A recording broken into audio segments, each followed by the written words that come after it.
itu juga kita tahu bahwa Indonesia 2040 itu kan ledakan demografi nih, Iya. anak muda. Iya. Indonesia adalah salah satu negara agraris terbesar, Iya. negara perikanan. Kenapa nggak kita buat mereka kembali ke sana? Syaratnya harus menarik. Dan potensi di perdesaan itu masih besar. Sangat besar. Cuman ekosistemnya belum menjawab kebutuhan generasi sekarang. Memang itu bilang kenapa saya butuh kolaborasi.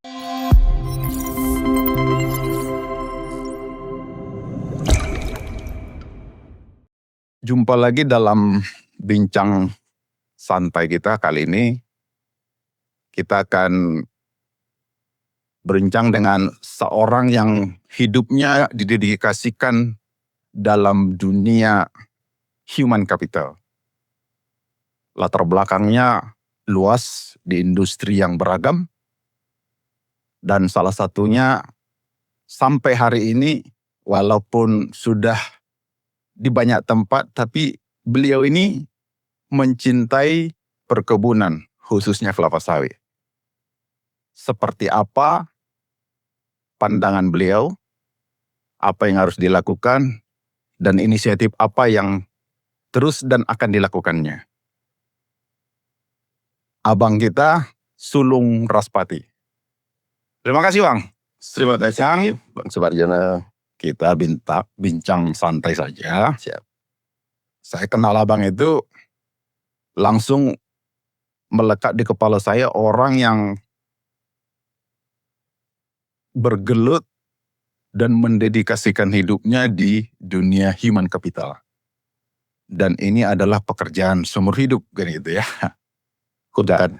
Ya, Kutukan seumur hidup. pekerjaan Pengabdian. dan tantangan seumur hidup, ya, SDM atau human capital istilah sekarang.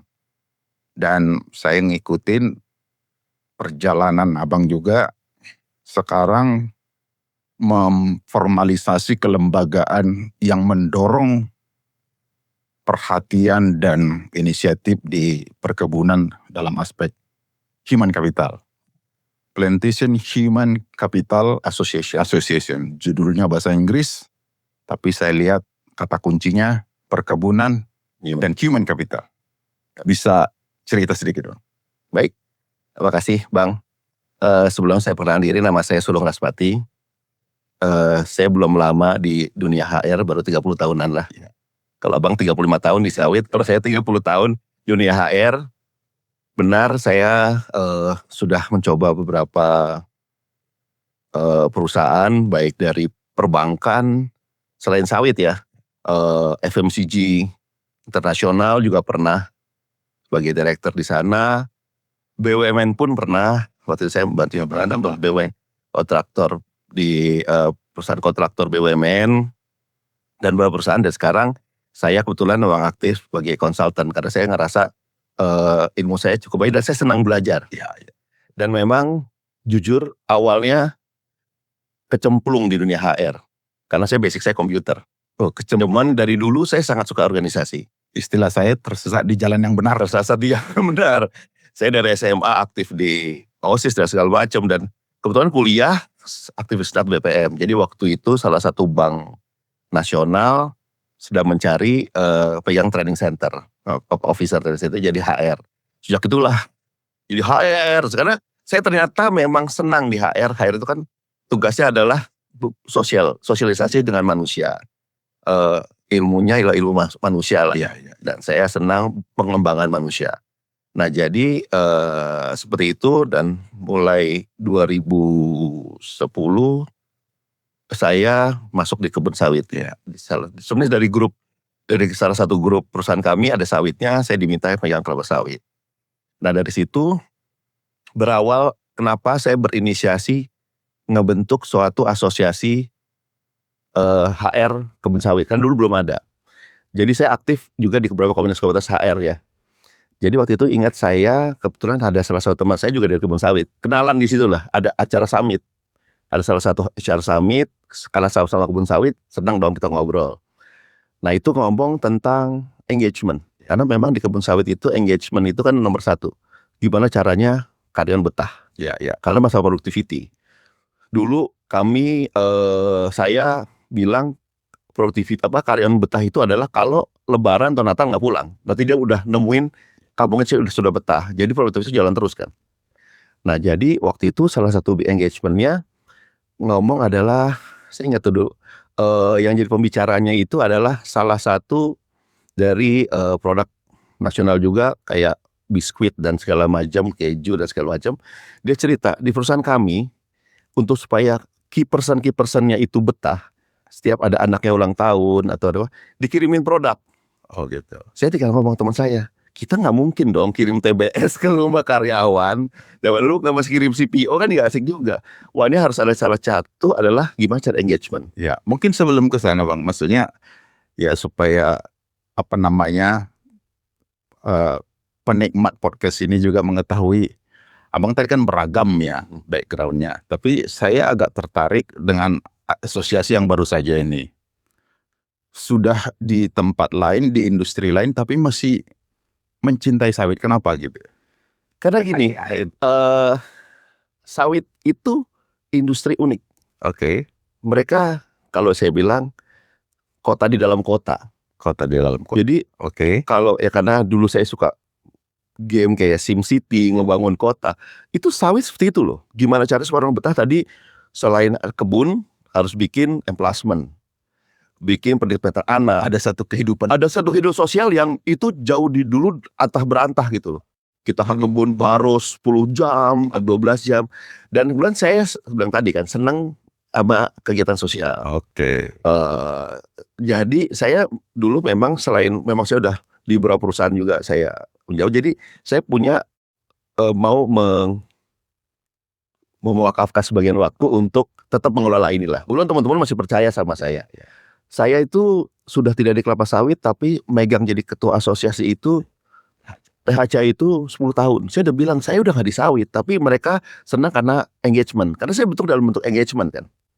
Yang akhirnya saya bilang ini gak bisa hanya kayak perkumpulan aja. Dulu kami kayak komunitas, tidak berbadan hukum.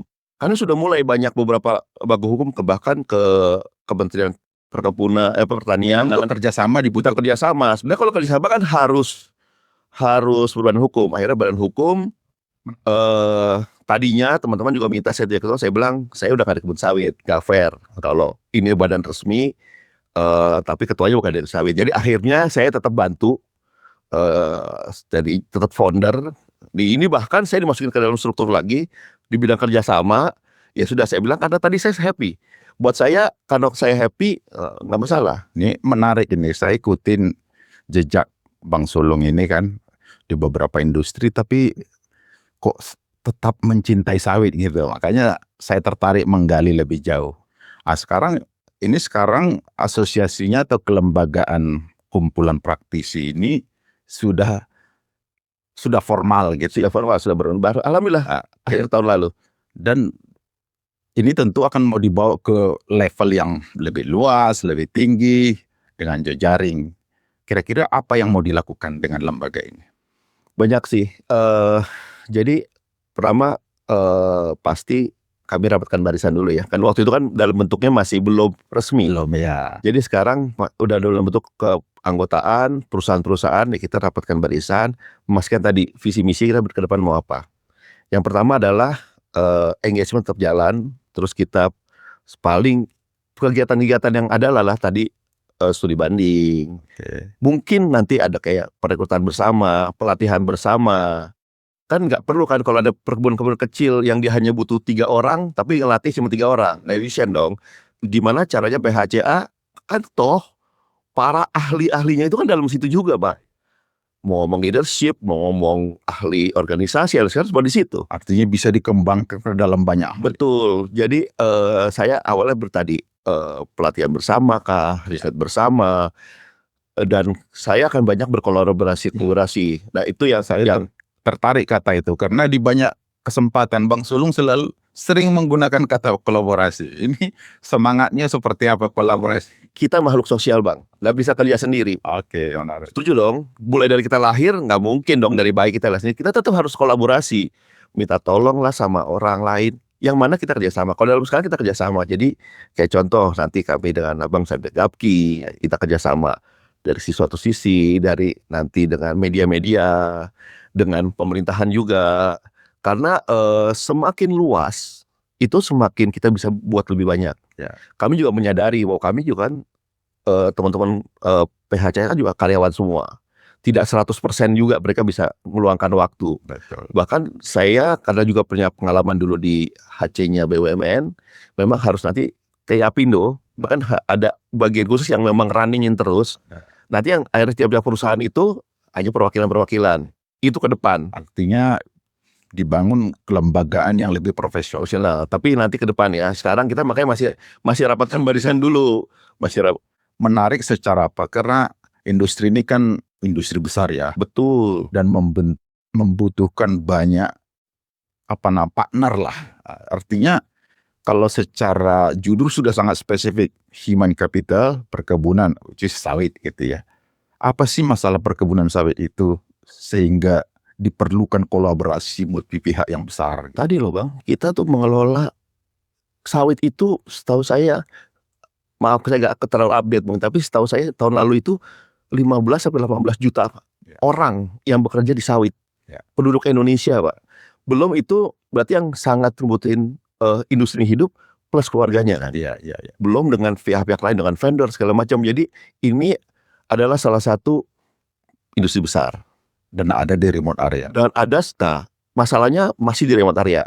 Sumber daya terbatas. Kedua, belum Gen Z menarik lah. Nah itu masih bisa dikembangin. Karena dulu tidak fit dengan karena setahu saya gitu. Kebun sawit itu adalah industri yang unik Pak. Industri yang ngebosenin.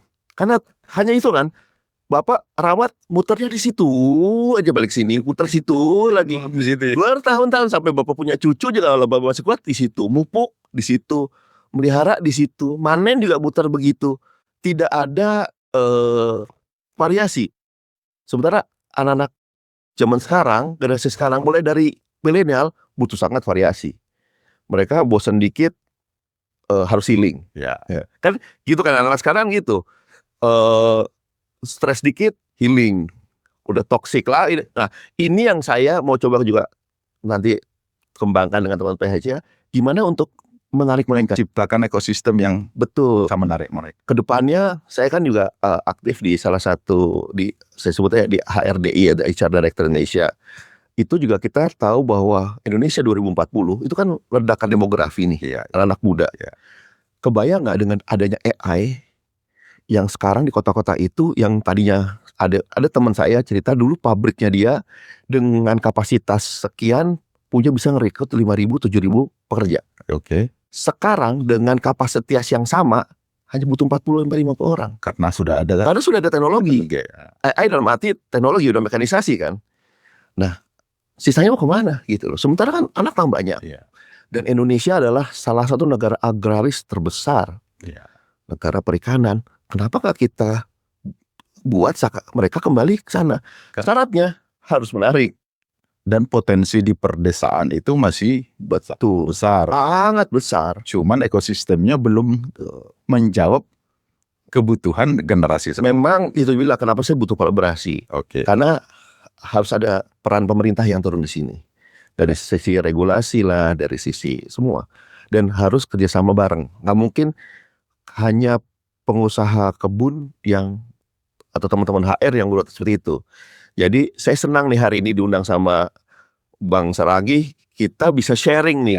Saya berharap teman-teman terutama yang milenial juga punya ide-ide, tolong kasih masukan ke kami juga, Pak di kebun tuh harus begini. Saya yakin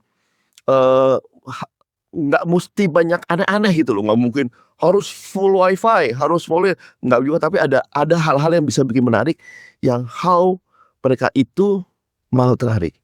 Dan saya juga agak cukup kaget karena saya juga punya anak umur milenial. Waktu saya tanya ke dia, ke gedenya mau jadi apa Kak? Jadi punya farming Mbak.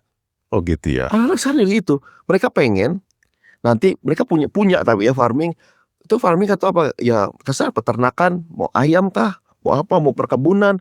Jadi maksudnya keinginan itu berarti anak-anak itu punya Pak. Cuma tinggal tadi menarik nggak ke sana. Instagramable nggak di sana kan begitu. Ya, ini jadi menarik Bang Sulung. Pertama tadi kan Abang concern bagaimana menarik generasi sekarang mau ke desa. Karena ada dampak teknologi yang membuat kesempatan kerja berkurang. Saya mencoba melihat dari perspektif yang lebih luas. Presiden kita kan membangun desa, Betul. kan gitu ya. Ya. Membangun dari desa, konsennya SDM. Artinya kalau kita kerjakan ini, khususnya dari sawit, itu banyak hal yang bisa kita bantu mendukung program pemerintah. Betul. Kenapa? Sawit ini ada di 16.000 desa. Penelitian saya di internet, 16.000 desa di 170 kabupaten. Artinya kalau sawit ini bisa kita kembangkan seperti salah satu idenya Abang tadi, berarti ada 16.000 desa yang akan berkembang gitu. Jadi Saya bahkan memang kalau saya dengan tadi banyak Bang. Karena memang kalau sawit itu kan maaf nih perkebunan agak menjenuhkan kan lama nunggu 5 tahun. Tapi kan bisa bikin ada sisi misalnya dia ada kebun apanya kan di sebelahnya. Jadi sambil setelah ini berjalan mereka ada inovasi. Ada tadi saya melihat anak-anak sekarang senang tuh. Yang bisa tempat mereka senang nggak ya ngambil montik mangga misalnya sambil di shoot mangganya manis nih gitu. Just that gitu loh. Saya aja melihat TikTok sekarang tuh kadang-kadang simple, nggak yang mesti. Tapi orang jadi menarik. Itu yang saya juga butuh bantuan semua. Gimana caranya mereka balik? Tidak mesti di sana bikin tempat apalah, kafe lah, sesuatu yang bikin mereka menarik. Dan tadi anak-anak sekarang itu sangat suka sesuatu yang hubungan sama kesehatan. Mereka sangat concern masalah kesehatan. Orang kota ya, saya tidak bicara teman-teman di desa, saya belum punya. Tapi teman saya ngobrol sama anak saya dan teman-temannya, mereka pasti suka kesehatan.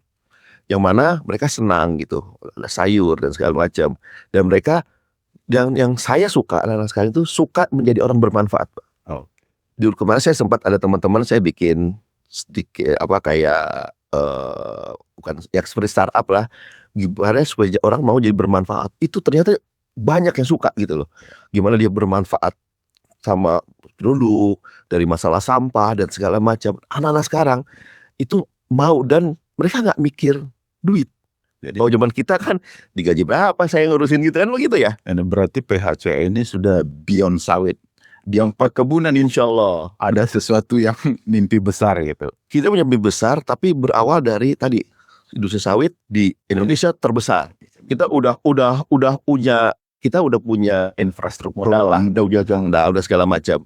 Kedua, Indonesia adalah negara agraris. Cuman yang kita mungkin juga perlu kasih perhatian, kan industri sawit ini ada korporasi yang besar yang sudah sangat advance dalam aspek manusia gitu ya. Ada perusahaan kecil, tapi petani kita juga tidak kalah besar kan, 42%. Ini Bang Sulung juga jangan lupakan ini dalam Insya Allah pekerjaan PHCI. Saya sudah berapa kali ngebantu teman-teman Apkasindo, kan mereka ada asosiasinya kan, Asosiasi Petani Kelapa Sawit Indonesia. Memang harus dibikin profesional. Keluhan mereka adalah, Pak, saya nggak bisa ada yang nerusin nih. Anak-anak saya udah saya kuliahin jauh-jauh, nggak ada yang mau balik.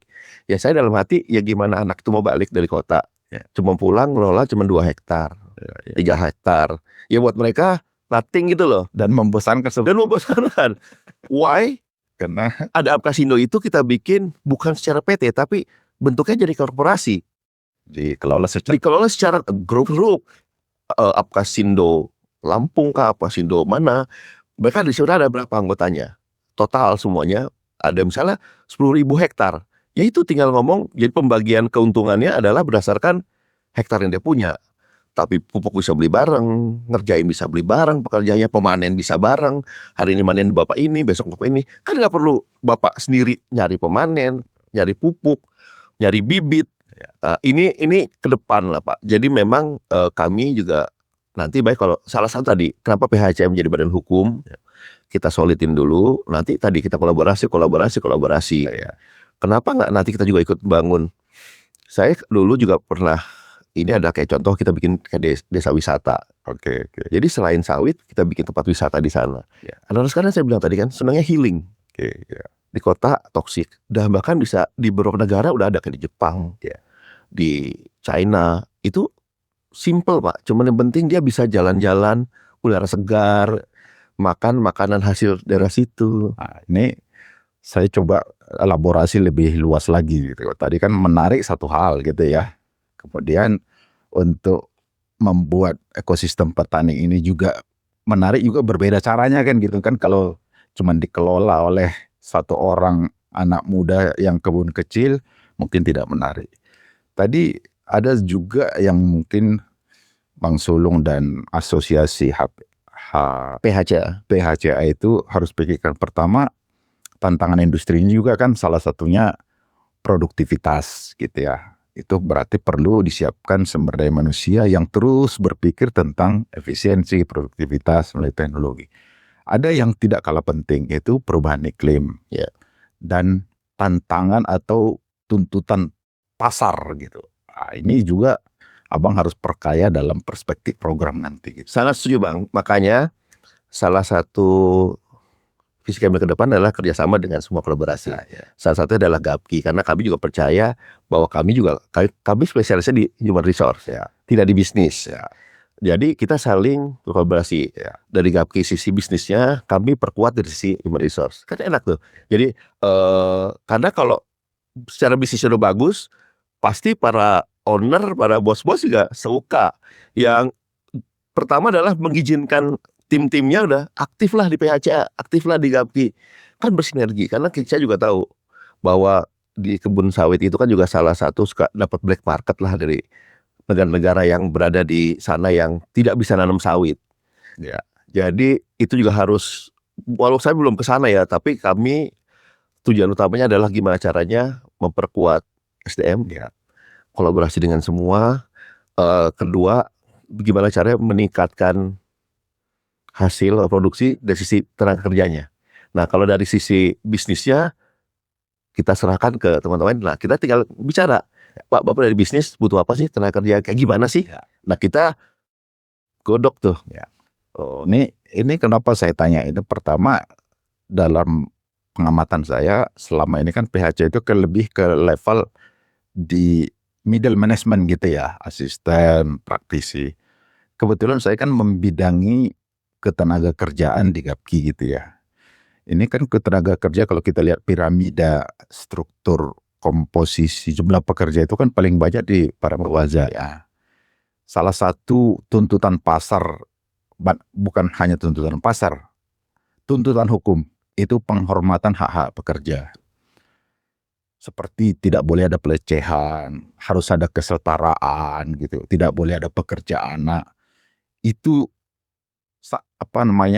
permohonan saya Bung perkaya itu perspektif itu di level, karena pasar sekarang concern dengan human rights gitu ya. Yang namanya forced labor, diskriminasi itu paling pantang itu. Ya. Nah, jadi supaya GAPKI dengan PHCA ini saling komplementer gitu. Ah, setuju itu ya. Makanya tadi Bang, saya bilang kita kolaborasi. Dari sisi tadi kan kita juga butuh masukan dari GAPKI. Karena kalau ngomong seperti tadi itu clear. Tujuan kami itu adalah satu yang kami tahu dari PHCA, gimana produksi tinggi adalah engagement. Ya, okay. How to engagement ya tadi kan salah satunya adalah tenaga kerja wanita. Ya. Itu pasti Bang. Jadi nanti kita godok bersama-sama masalah di kebun seperti apa.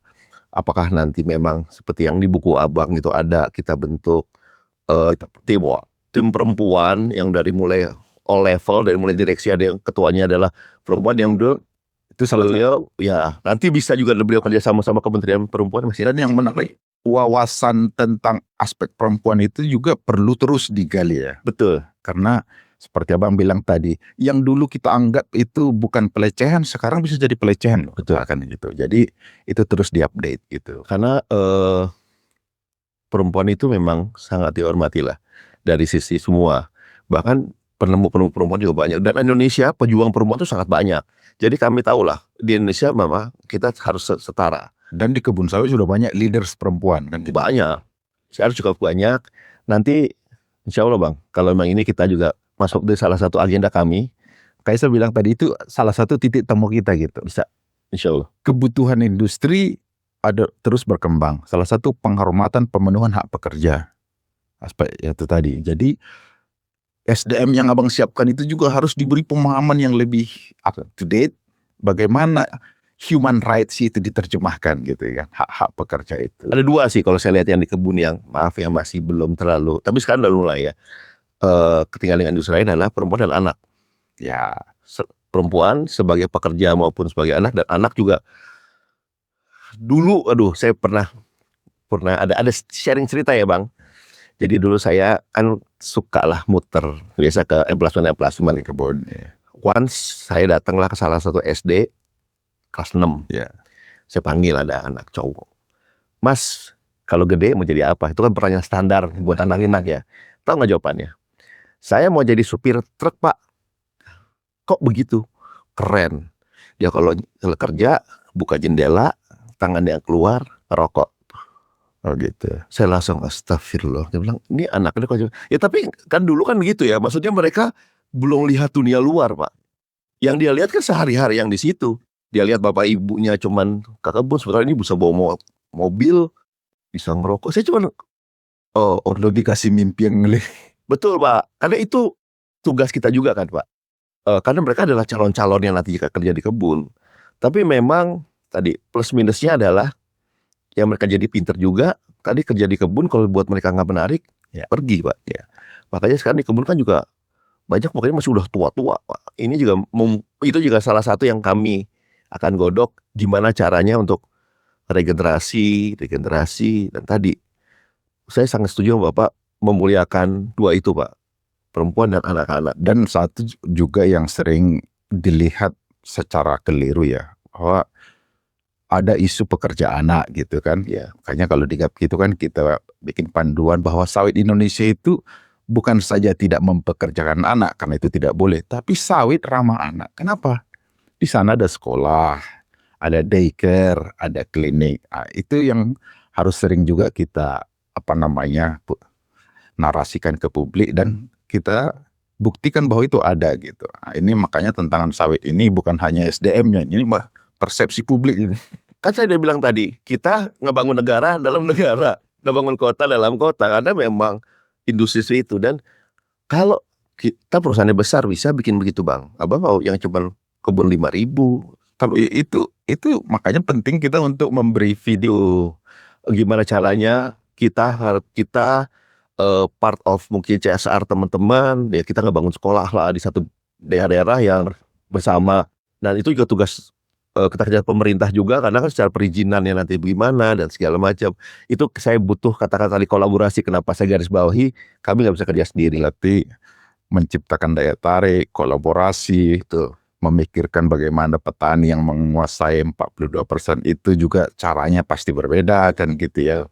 Kemudian tantangan pasar gitu. Makanya apalagi sawit ini sangat besar. Makanya selalu saya coba dramatisir, mengurus sawit adalah mengurus Indonesia. Karena sangat besar kan. betul. 160 kabupaten dari 500 kabupaten Indonesia berarti kan sudah sepertiga dong. Betul. Lebih kurang. Dan itu untuk Indonesia kan masih devisa terbesar Pak. Ya devisa terbesar, penciptaan lapangan pekerjaan 16 juta gitu kan. Jadi harusnya sawit ini ya jangan disalahpahami terus gitu. Kan sekarang banyak black campaign, banyak saya dengar sawit itu merusak alam lah, Ya, segala macam-macam. Jadi kita nggak bisa kontrol persepsi orang. Tugas kita untuk menjelaskan seperti yang kita lakukan hari ini, tugas abang di PHCA. Kira-kira ini sesi terakhir bang, apa pesan abang terhadap teman-teman yang ada di industri sawit, baik yang di level manajemen maupun di para pekerja kita? Siap. Jadi kami kalau dari perhimpunan SDM kelapa sawit, sebenarnya nggak kelapa sawit aja, kalau kami seharusnya perkebunan, peningan, karena memang kelapa sawit terbesar, jadi kami sangat terbesar, jadi kami fokus di situ dulu sambil pelan-pelan yang lain. Jadi mari kita berkolaborasi, itu nomor satu. Kolaborasi untuk para manajemen dari perkebunan kelapa sawit, mohon dibantuannya juga ya, supaya teman-teman kami dari SDM bisa kami mengembangkan. Ini tugas mulia loh Pak, tidak hanya membesarkan, pasti membesarkan perusahaan masing-masing, itu pasti nomor satu. Kedua adalah membesarkan Indonesia. Betul, setuju. Karena Indonesia itu kita ingat negara agraris, Berarti cocok bahasa saya, mengurus sawit, mengurus Indonesia, betul, setuju. Jadi please bantu kami untuk pembesaran Indonesia. Dengan kolaborasi Bapak Ibu semua, dengan Bapak dari GAPKI juga. Bismillah ya Pak, kita sama-sama membuat jadi Indonesia emas di 2050 terwujud. Itu sih sih. Insya Allah. Saya pikir pada saat yang bersamaan kita juga mendukung agenda pemerintah. Ya adalah sih konteks 5 tahun di Astacita, membangun dari desa, membangun SDM. Dan itu pekerjaan yang sedang dan akan terus kita lakukan melalui sawit Indonesia. Demikian Bang Sulung Raspati, tokoh sentral di dalam Human Capital Indonesia di wadah Plantation Human Capital Association yang baru saja memformalkan sebagai sebuah perkumpulan praktisi berbadan hukum. Silakan bergabung. Lebih banyak orang tergabung, lebih banyak hal yang bisa kita kerjakan. Amin. Untuk sawit Indonesia dan untuk Indonesia Mas. Terima kasih. Sampai jumpa. Kasih Pak.